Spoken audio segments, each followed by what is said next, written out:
I'm going to go and see Anders and find out what he's done this year.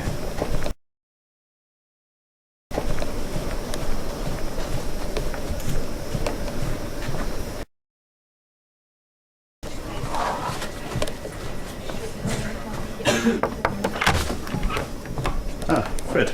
Oh, hi, Jack. Anders. Hi, Jack. Great.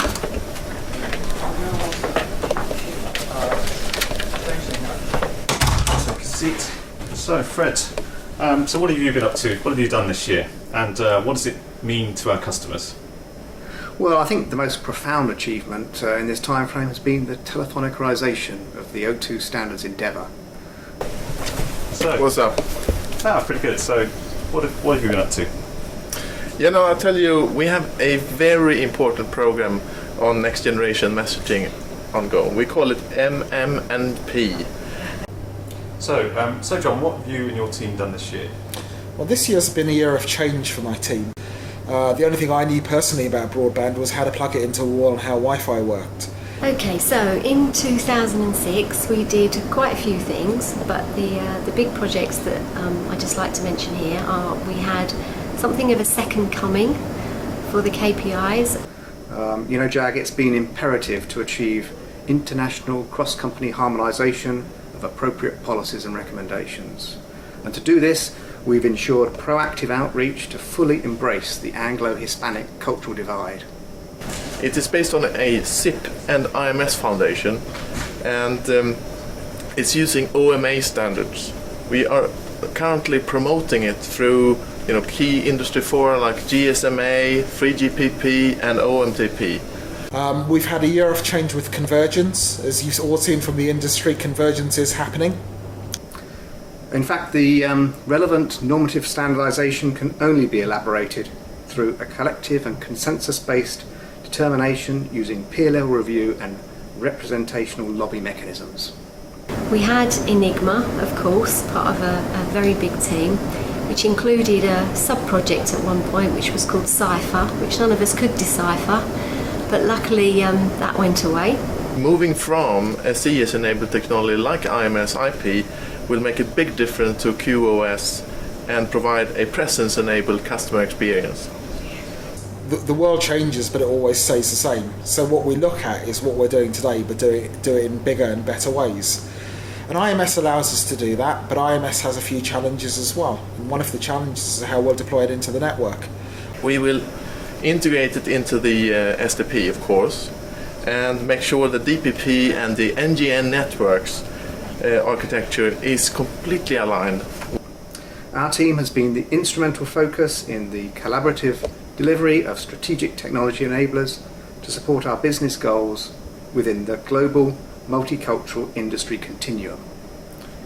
We had lots of network valuations to support our Department of No Tax, and we completed the 4th programme of our external drive test, as well as putting some customer centricity into network performance testing.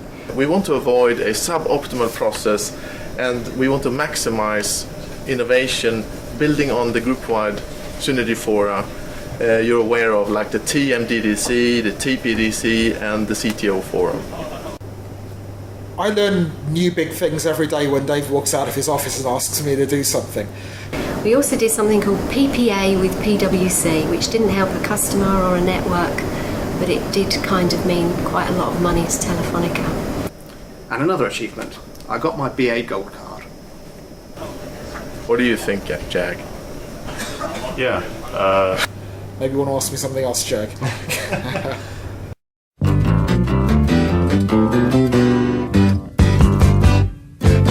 You've done it all. You've broken every code. Appalled the rebel to the floor.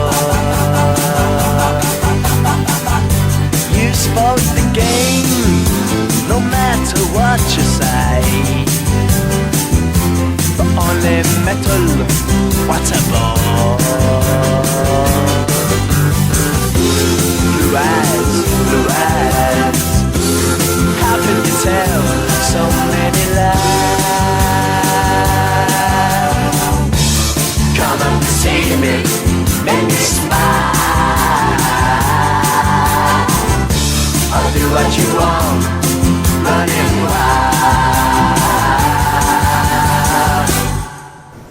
past year I've been looking at mobile TV and seeing what sort of exciting services that we can give to our customers. I've been looking at this year is voice quality evolution.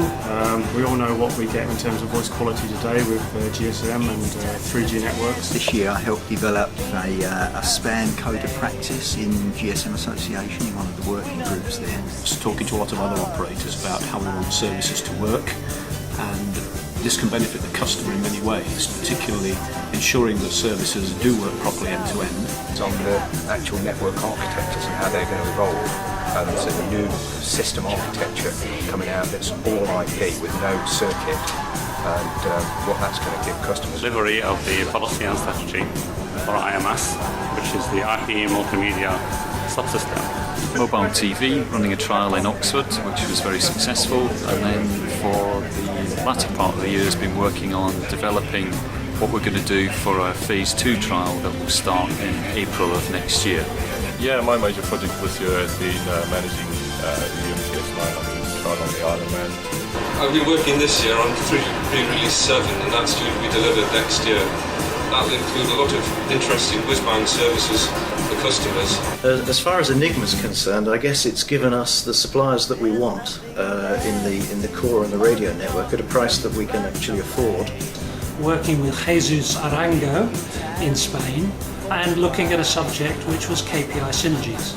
Now I love drawing graphs and working with spreadsheets, and this was an absolute gift to me. Something called Transform, which is a fairly kind of big project trying to bring together most of the work, sort of forward-looking work which we do across the group, really with an aim to make sure that we're not forgetting anything, that we're sort of looking broad enough and picking up on the right technologies for the future. The topic I've been doing this year is working on HLR HSS architecture on the network, and this is really important for O2 because it's a key element for convergence. An overall strategy for mobile TV, bringing together the experience across the various operating businesses, so the UK, Ireland, Germany, and also working in conjunction with our colleagues in Telefonica. I was invited to come to Slough, to the beautiful Slough, and I decided to spend here some months of my time, and I must say that I have enjoyed very much the work I have done here. Customer experience, making things better for people when they're using their mobile phones. We've been looking a lot at technologies that can go inside mobile phones to make the browsing experience better, faster downloads to people. Here trying to help you and to help Telefonica E+D to know each other and to find out how we could support you for the longer term thing. I've been working on converged IP messaging. So this is a capability to introduce a number of different capabilities to send messages across from SMS through MMS to IP-based messaging. The objectives are to produce a common set of device specifications, to agree policy and strategy, and to also importantly have a key communication with our top vendors. 2006 has been quite a challenging year. We've been working a number of key projects, and there's been a lot of work going on the standards. So taking it from beyond just TV to add things like interactivity, gaming and other types of services. What we're coming to see is a whole new architecture. Making internet safer for children and providing tools and information to parents to manage what they can access on the internet. Encourage improvements to the specifications that benefit the end customer. Give customers as well as the normal higher bit rate, but it's also must be a voice over IP solution, and that really is going to bring multimedia to the fore. Giving a clear direction to the group and the OBs where we want to be in the future.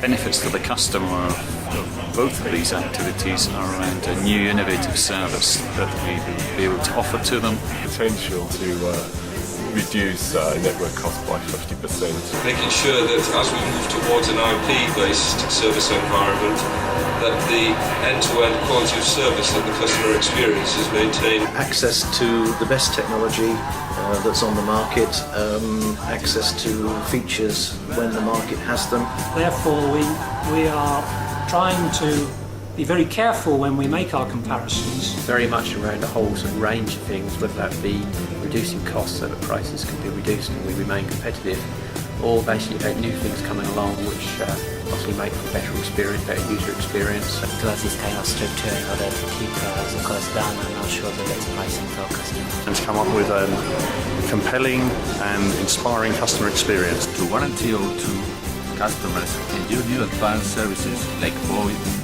instant messaging, mobile TV, getting the best value for their money. But on the other hand, it means that people can do things and download content that they wouldn't have been able to do before. And that helps us to sell a few more things and brings a bit better customer experience and some nicer services to the end user as well. What we're trying to do now is to integrate the whole thing together, so you can send a message to your contact, and whether they're on SMS or MMS or whatever, they still receive the message. We're moving into a world of applications anywhere, anytime.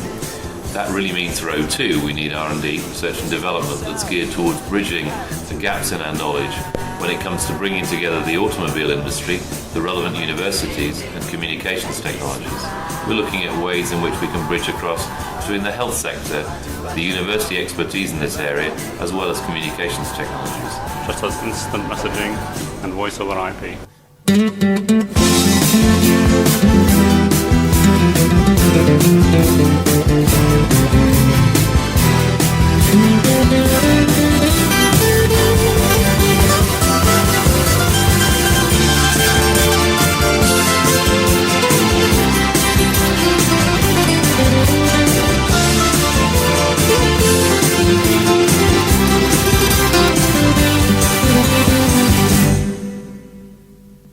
There ain't no more.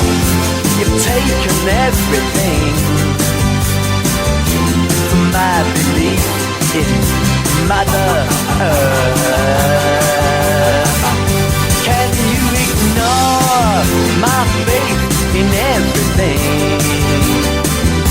'Cause I know what faith is and what it's worth. Away, away, and don't say maybe you'll try to come and see me, to make me smile. I'll do what you want, just run away wild. I guess looking beyond that, we're looking at how we can drive up more data usage across our networks. We've now got these big 3G networks built across our businesses that aren't really being used for anything much more than voice and SMS. So a bit of a challenge to see how we can stimulate more data growth and keep data usage overall. Can't finish this without saying something about compliance training. Remember that I know who's done the courses and I will be checking up on you. And lastly, and perhaps most importantly, I think the biggest achievement of Group Technology last year was we had a good handful of people for whom 2006 was probably the most difficult year of their lives on a personal level, but they're still here, they're still delivering, they're still part of the team, and mostly they've been pretty sociable all through that.